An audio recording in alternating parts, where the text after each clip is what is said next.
Narito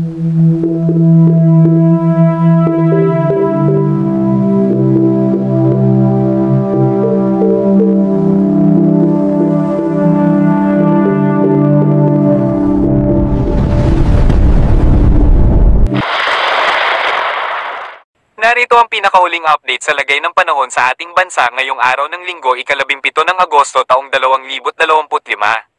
Sa kasalukuyan, ang LPA na minomonitor natin ay huling namataan sa layong 850 kilometro sa kanluran ng Bolinao. Nagdudulot ito ng maulap na kalangitan, kalat-kalat na pag-ulan, pagkulog, at pagkidlat sa kanlurang bahagi ng Luzon. Samantala, ang isa pang LPA na minomonitor natin ay huling namataan sa layong 627 kilometro sa silangan ng Santa Ana at bahagyang nagpapakita ng senyales ng paglakas, kung saan makikita ang mga thunderstorm sa paligid nito na nagpapataas ng alon sa karagatan. Inaasahan din natin na sa mga susunod na araw ay nasa labas na ito ng ating Philippine Area of Responsibility dahil ang pagkilos nito ay pahilagan ng ating bansa, kaya walang direktang epekto sa atin. Base sa bagong tropical cyclone track ng Pag-asa, papalayo ito ng ating bansa kaya walang direktang epekto sa kalupaan ng ating bansa. Samantala, sa mga susunod na linggo, ika-22 ng Agosto hanggang 28, may posible ulit na mabubuo sa loob ng ating Philippine Area of Responsibility na bagong LPA, base sa bagong track na inilabas ng Pag-asa. Kaya ating paghandaan ang mga posibleng mangyari sa magiging lagay ng panahon. Pinapaalalahanan natin ang ating mga kababayan na maging alerto anumang oras, lalo't Vermont na kung saan panahonan ng mga bagyo na pumapasok sa ating bansa na ating paghahandaan upang makaiwas sa malubhang epekto ng mga kalamidad. Narito ang lagay ng panahon sa iba't ibang rehiyon ng ating bansa.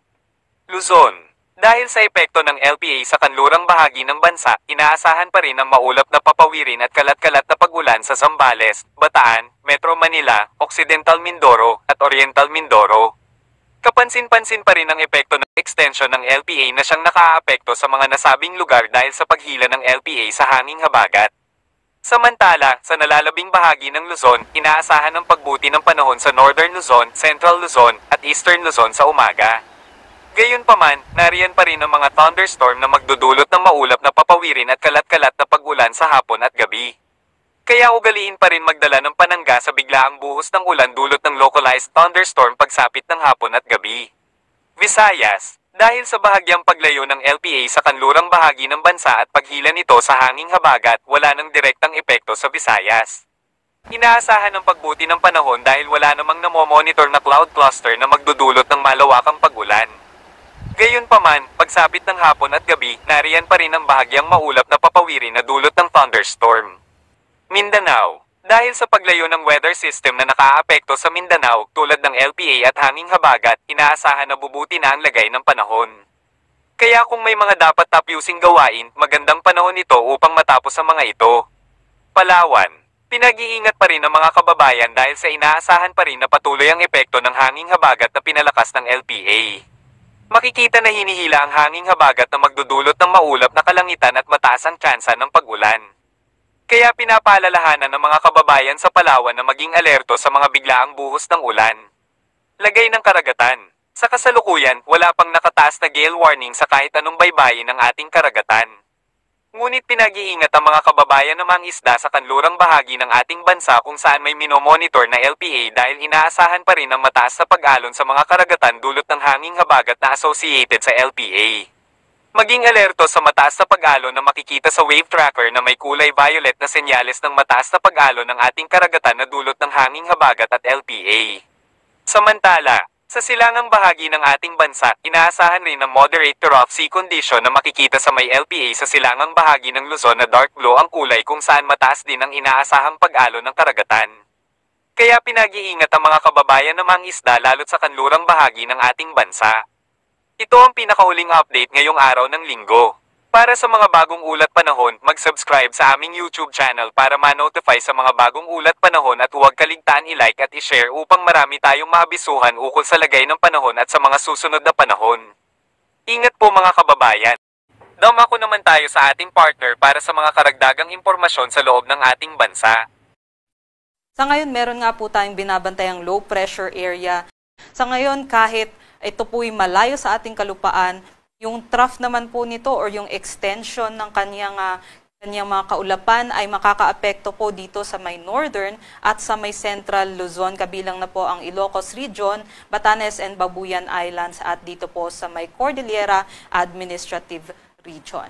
Pero dito naman po sa may western sections ng Visayas at sa may southern Luzon, asahan pa rin po natin ang epekto ng southwest monsoon, pati na rin po dyan sa may Metro Manila area.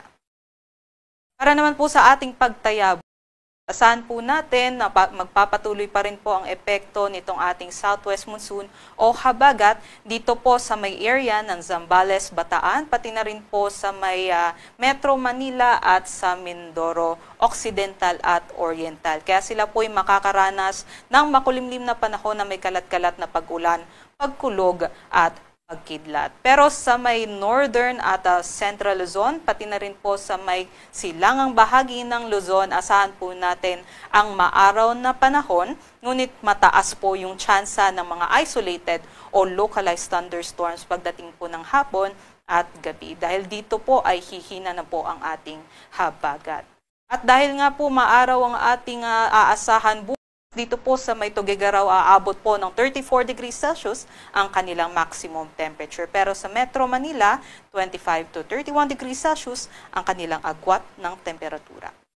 Dumako naman po tayo sa Kabisayaan, sa Palawan at sa Mindanao, kung saan yung habagat po ay patuloy pong iiral dito po sa may Palawan area at magdadala ng mga makulimlim na panahon na may kalat-kalat na pag-ulan, pagkulog at pagkilat sa may Kalayaan at kabuuan po ng Palawan.